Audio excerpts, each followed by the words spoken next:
হবিগঞ্জের মাধবপুরের নোয়াপাড়া ইউনিয়ন ও তার আশপাশের এলাকায় 11 এপ্রিল থেকে 2 মাস ছুঁই এই সময় অত্যাধিক বৃষ্টি হয়েছে কিছু ঝড় ও বজ্রপাত।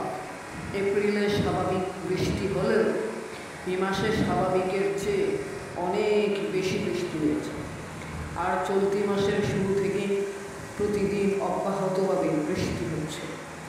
এমন পরিস্থিতিতে দুপুর 1টায় আবহাওয়া অফিসের ওয়েবসাইট থেকে আমরা খবর পেয়েছি বৃষ্টিপাত অব্যাহত থাকতে পারে।